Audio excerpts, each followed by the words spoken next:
Wow.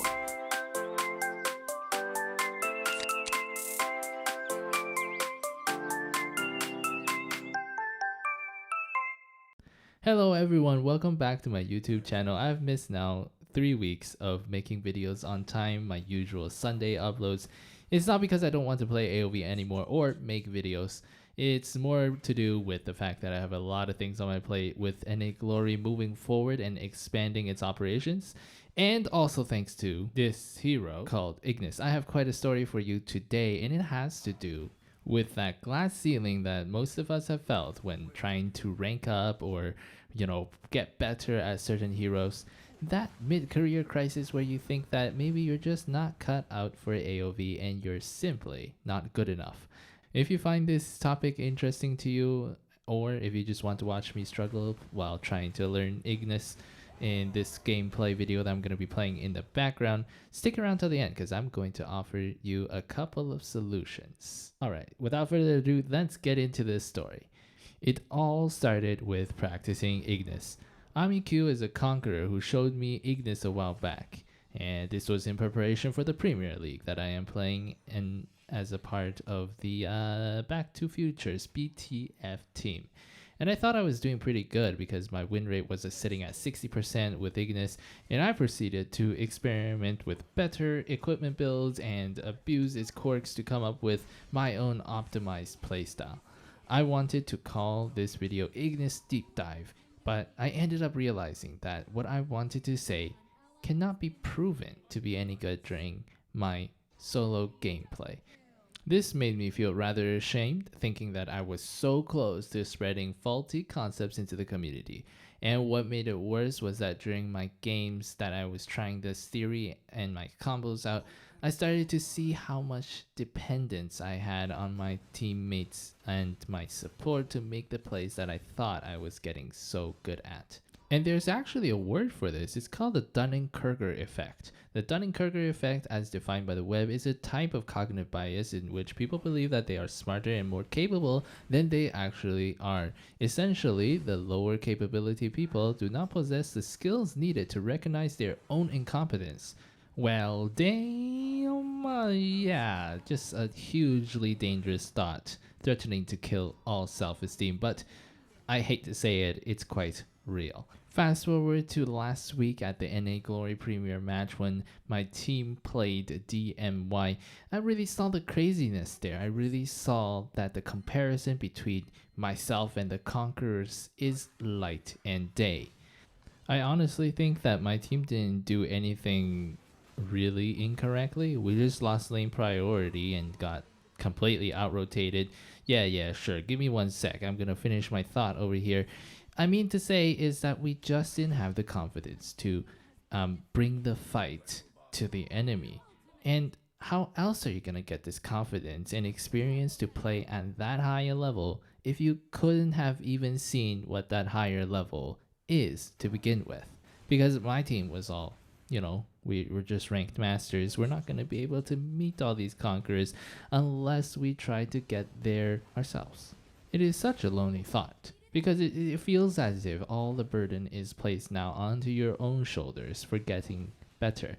And then it seems like all the fault is on yourself because, well, if you were at that conqueror level, then you'd be as good as them. Or maybe you could be as good as them. But since you're not, then, well, the fault is on you. It's a you problem. Yeah, that situation, all of that reminded me of how my own road to Masters was.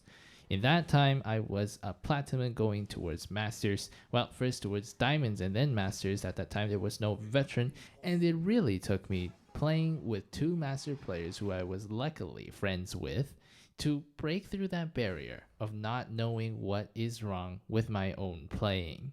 Thinking about it from a learning perspective, it really makes sense. I'm always being shown how to lose and rarely how to win when I get to the games that are slightly outside of my current competition level, so it's no wonder why I'm elo stuck. It's not to say that it is impossible. I guess it just takes ingenuity or massive amounts of experience to break through these elo barriers on your own. So I ended up asking myself this: what is the best foot forward? I could do three things. One, I could stop at my current skill level and be content and perhaps only play casuals whenever I reach that elo. Or two, I could push forward and try to be ingenious by grinding out games after games after games. And finally, there's actually a third option in my personal favorite. Ask for help.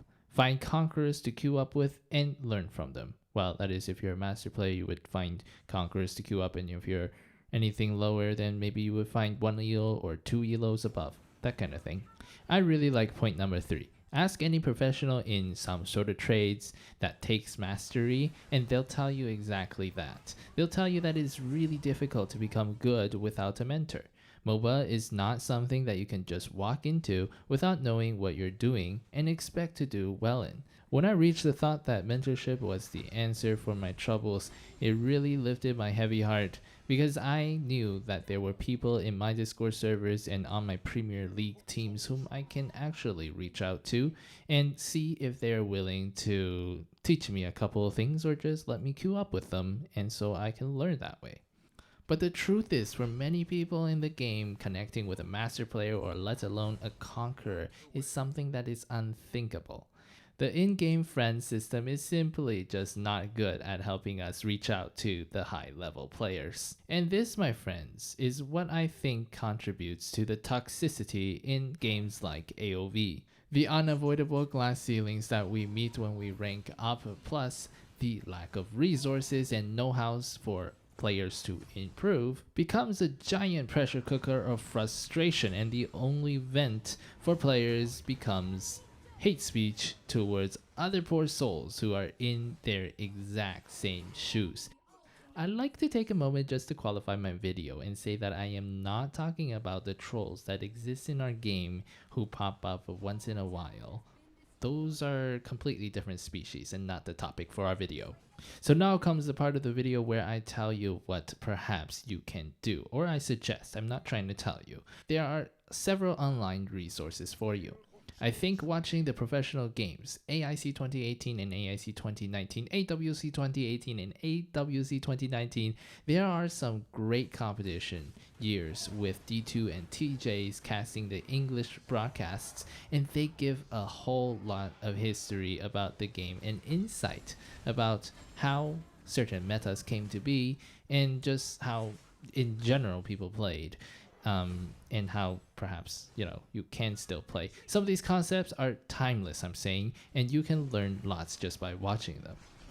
Next one is, I just recently discovered the Discords, but join the Discords. There's a lot of them with strong communities dedicated to teaching new players.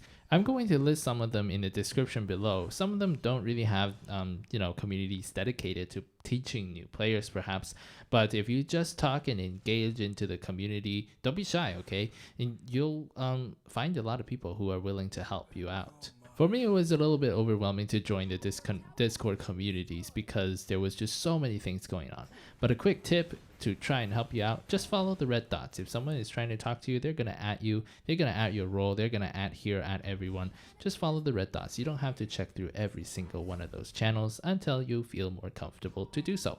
If entering the AoV community is still a little bit overwhelming for you, I welcome you to just connect with me directly, and hopefully I can ease that transition for you by introducing you to some of the players who might be able to help you or be peers with you as you go along improving yourself in AoV.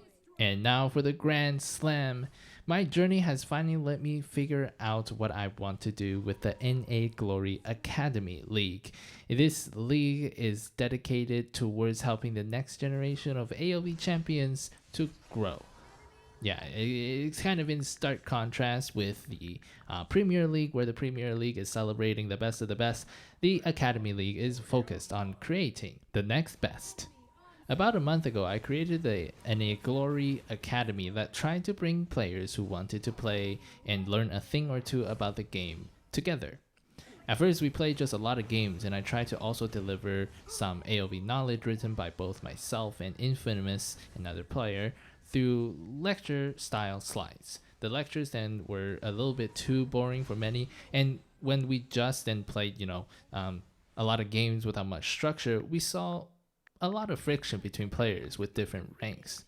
I'm happy to say that in the process of making this video, I have realized that maybe it's not about me trying to teach everybody what's going on, but maybe it's about connecting some of the stronger players with the weaker players so that some peer learning can happen as well.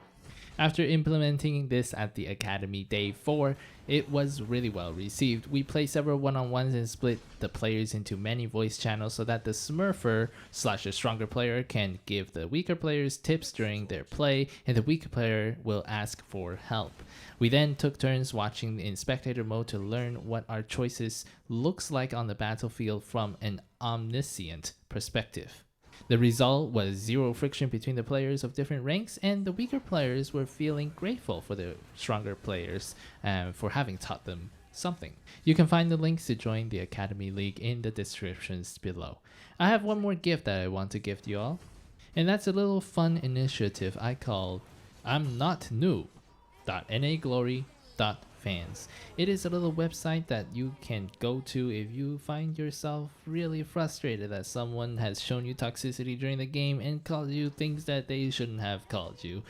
It's hopefully a safe haven for you to rant about it and just get that emotion off your chest. And if you find instead an angelic player who shows you great kindness and magnanimity, go over to angels.naglory.fans and drop them a good rating using the poll function that will be made available to you there. I'm really excited about the kind of community that we can actually build together. This is Anihi. I really don't care if you find this video too cringe because you've stayed here till the end, and that means deep down inside something I've said has started to resonate with you. Signing off now. See you next week.